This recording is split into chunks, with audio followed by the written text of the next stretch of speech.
Hey everyone, welcome back to the channel. So this happened last night. I pre-ordered a Sony a7S III. So does this mean I'm switching from Canon to Sony? If you're an OG viewer of this channel, you'll know that since the first video, I've been shooting on a Canon, specifically a Canon 6D Mark II. The 6D Mark II is a few years old now and it's pretty good as a stills camera, but its video features are not that great. For example, there's no 4K shooting and the max frame rate is only 60p. Also, the video bit rates are pretty low at 30 megabits per second in 24p. The camera has some great features. It's got a built-in intervalometer for time-lapse. It's got a built-in bulb timer for long exposures. It's got a fully articulating flippy screen. It does GPS location tagging for photos. It's got Wi-Fi and loads of other useful features. I've always found Canon cameras enjoyable to use, and with an easy menu system, it makes it a lot easier to get around. So why did I just order a Sony a7S III, and why not a Canon R5 or R6?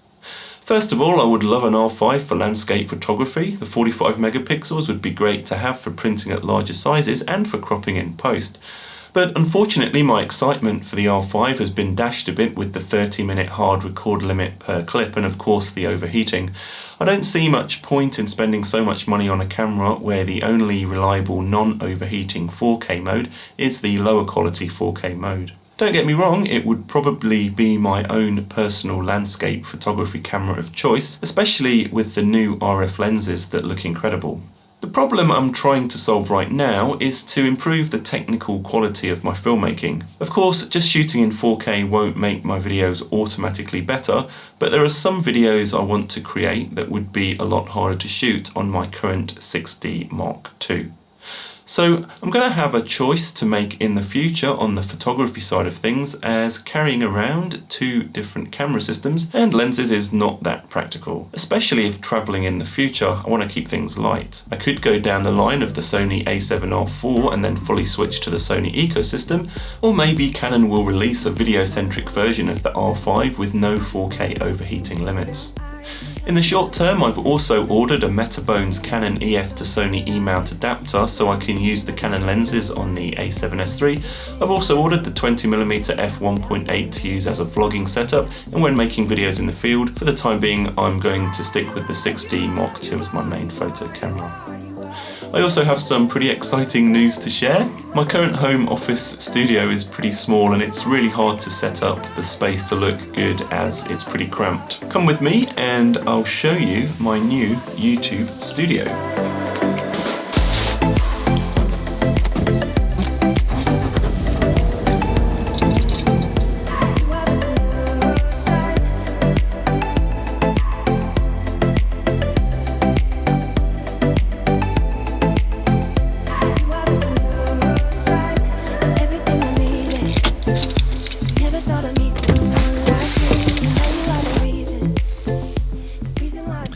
So it may not look like it much at the minute, but this grass piece of hill is where I'm going to be building my first home. It's something I've wanted to do for about 10 years now, is like design, and probably more 20 years actually, design and build my own house. It may not look like much, but just about there where that grass is, that's where the new studio part of the house is going to be built.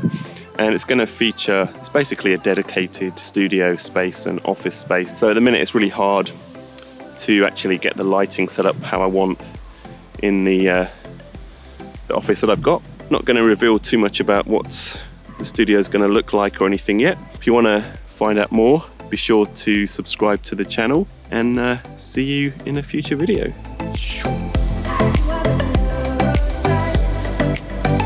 just wanna love.